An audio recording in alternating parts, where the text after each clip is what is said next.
Hey folks, how you doing? Just real quick wanna show you.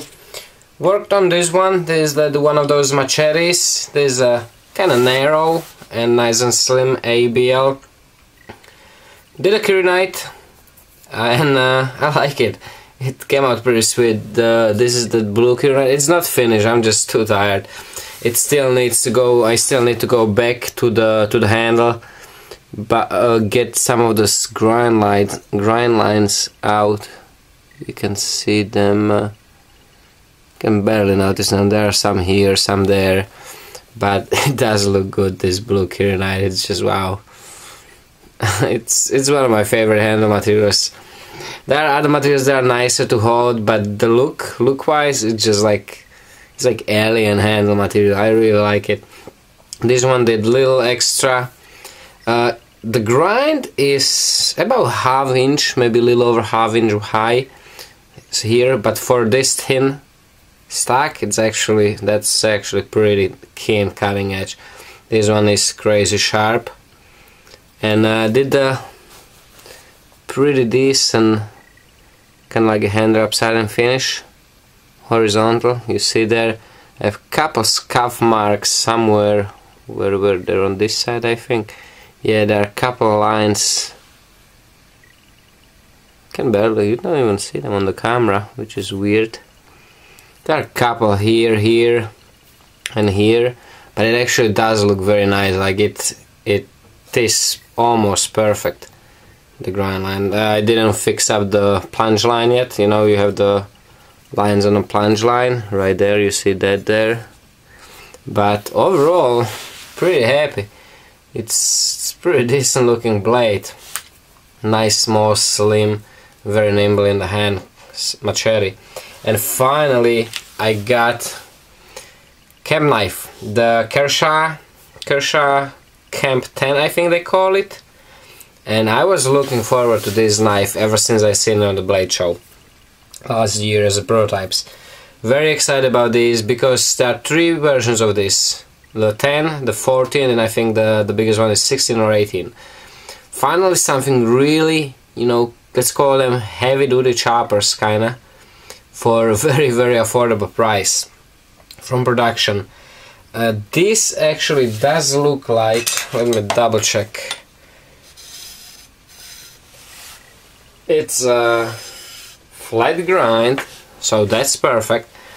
Look how high the grind goes, so that's another good show that it goes pretty high up. It's a 0.2 inch thick, 0.2 or 0.21, so that's right between the 3/16 and 1/4 inch. So it has, you know, decent thickness. It's a nice sturdy blade. If I remember right, they use 1085, 1075 or 1085. I think 1085 carbon steel. So probably, you know, decent, nothing crazy. But for the money, I think I paid $38 for this, or like around $40. And it comes with very decent, like plastic molded sheet. No retention in the blade itself, but the way they did strap, it's kind of awkward, but it's very secure. You know, it goes around those hilts, and it's there. It doesn't move, you know, millimeter.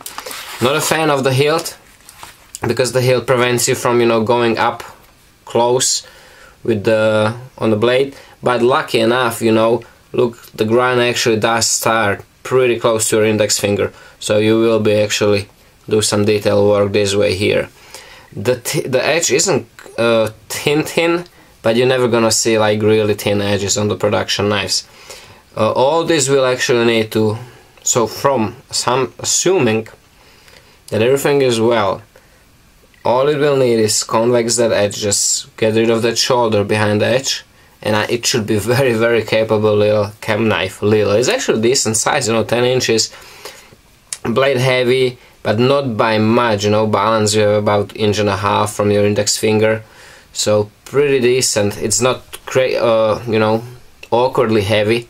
It feels pretty nice in the hand, and with my small hand, you know, I can grab it here, but I can actually still move 1 inch back to get even more weight for the chopping. So kind of excited. I definitely can't wait to test this outdoors, because I have my hopes up. pretty high, and you see that it's that type of a blade that I like, you know, kind of like I call them Spartan when I make them. So the nice recurve, I like this. I think that's a good attractive look, and like I said, I have my hopes up for this blade. I think it's gonna be pretty good. So, you know, 40 bucks looks like a very reasonable package, and you have a lanyard hood up front and on the back. Not that I like lanyards, don't use lanyards unless you have people around you. And look at the sheet. Beside having pretty cool little dangler with the quick release velcro, you have two other straps on the bottom, so you can actually get it for a scout carry pretty nicely. So I would say it's a very decent setup for the money. Definitely looks promising, so we'll see, Guys, I hope you enjoyed it. Let me know what you think about this guy. Need a little machete toothpick. Thanks for watching, enjoy the weekend, take care, stay safe, and remember, don't cut yourself.